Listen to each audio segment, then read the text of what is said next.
ഇന്നലത്തെ വീഡിയോ നമ്മൾ പറഞ്ഞായിരുന്നു പെരുന്നാളിന് ഡ്രസ്സ് എടുക്കാൻ പോകുന്നത്. അതിനുവേണ്ടി ഷോപ്പിൽ പോകുന്ന പോക്കായി കാണുന്നത്. അവിടെ പോയിട്ട് ബാക്കി നോക്കാം. അങ്ങനെ നമ്മൾ ഡ്രസ്സ് എടുക്കാൻ നമ്മുടെ നാട്ടിൽ നിന്ന് വേറെ നാട്ടിലൊന്നും ഡ്രസ്സ് എടുക്കുക കട്ടായ നിങ്ങൾ കാണുന്നത് കോസ്റ്റ്യൂമിങ്. പിന്നെ ഡ്രസ്സ് എടുക്കുവാണെങ്കിൽ ആ കടയിൽ ഒരു 10 ഷർട്ടെങ്കിലും മിനിമം നമുക്ക് ഇട്ട് നോക്കണം, എങ്കിലും മനസ്സിന് സമാധാനമുണ്ട്. അങ്ങനെ നമ്മൾ എല്ലാ ഷർട്ടും മാറി മാറി ഇട്ട് നോക്കും. പക്ഷെ നമുക്കൊന്നും ഒരു ഇഷ്ടപ്പെടുന്നില്ല. എന്താണെന്ന് അറിയാം, ഇടുന്ന എനിക്ക് ഷേപ്പ് ഇല്ലാത്തതാണോ ഷർട്ടിന് ഷേപ്പ് ഇല്ലാത്തതാണോ എന്ന് നമുക്കറിയത്തില്ല. പക്ഷെ ചേരുന്നില്ല. എന്തായാലും കടയിൽ കേട്ട് വെറും കൈയോടെ ഇറങ്ങി പോകാൻ പറ്റിയല്ലോ. അതുകൊണ്ട് നമ്മൾ എല്ലാ ഷർട്ടും ഇട്ട് നോക്കിയിട്ടേ പോകത്തുള്ളൂ. എന്തൊക്കെയാണ് ഇതൊക്കെ, എന്ത് സൈസ് കൂളിംഗ് ഗ്ലാസ് ആണ്. പക്ഷേ പിള്ളേർ പറയും ഇതൊക്കെ ഇപ്പോഴത്തെ സ്റ്റൈൽ നമുക്കൊന്നും അംഗീകരിച്ചു കൊടുക്കാൻ പറ്റും. നമ്മൾ ഒരു ഷർട്ട് പോലും എടുക്കാതെ ലാസ്റ്റ് മുതലാളി വന്നിട്ട് പറയും ഈ ഷർട്ട് അടിപൊളിയായിട്ട് ചേരുന്നുണ്ടെന്ന്. ഇതൊന്നും മനസ്സിലാക്കാനുള്ള ബോധം ഇല്ലെങ്കിലും കുറച്ച് കോസ്റ്റ്യൂംസ് ഒക്കെ നമുക്ക് ഉണ്ട് കേട്ടോ. ഇതൊക്കെ എന്ത് ഷർട്ടാണ് നമുക്ക് മനസ്സിലാകുന്നത്. 1000 രൂപ ഷർട്ട് എടുത്തിട്ട് നാളെ ആറ്റിൽ മീൻ പിടിക്കാൻ ഇറങ്ങേണ്ട ഒരു ഷർട്ട്. ഇവന്റെ ഈ തൊപ്പിയിൽ അങ്ങോട്ട് കൊടൈക്കനാൽ അണ്ണാച്ചിമാരെ നിൽക്കുന്ന ഫീൽ നിങ്ങൾക്ക്. ഈ ചെങ്ങായാണ് ഓരോ സാധനം കൊടുത്തത് ഇതെന്ന് പറഞ്ഞത്. പക്ഷെ നമുക്ക് ഒന്നും ഇഷ്ടപ്പെടാത്ത നമ്മൾ കടയിൽ ഒരു ഷർട്ട് പോലും നമുക്ക് ഇഷ്ടപ്പെടാത്ത ഷർട്ട് പോയി നമ്മൾ ഇവിടെ എസ്കേപ്പ് ചെയ്തു. ഒരിടത്തുനിന്ന് ഒരു ഷർട്ട് പോലും കിട്ടാത്ത ലാസ്റ്റ് കറങ്ങി തിരിഞ്ഞ് നമ്മുടെ നാട്ടിലെ പുതിയ ഷോപ്പിൽ വന്നിട്ടുണ്ട്. ഇവിടെ കാണുന്ന എന്റെ മനസ്സ് പറയുന്നത് കടക്കകത്തോട്ട് കയറിയതേ ഒരുത്തർ ഓർഡറാന്ന് പറഞ്ഞ് ചിരിച്ചുകൊണ്ടിരിക്കും. നോക്ക് കാശുവല്ല പോയി ഇവനെ പിടിച്ചാൽ മതി. ഈ കടയിൽ കയറിയതേ ഈ 2 ഷർട്ട് ഇഷ്ടപ്പെട്ടു. അതുകൊണ്ട് നമ്മൾ 2 ഇങ്ങനെ ഇട്ട് നോക്കുക. എന്തായാലും കളക്ഷൻ ഉണ്ട്.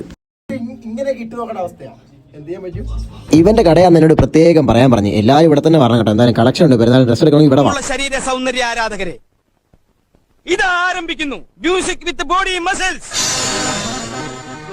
വീഡിയോ ഇഷ്ടപ്പെട്ട like with share with comment with follow. YouTube channel subscribe ചെയ്യണം. ബാക്കി വീഡിയോ നമുക്ക് 2 ദിവസം കഴിഞ്ഞു. ചാച്ചാ ബൈ ബൈ, സീ യു.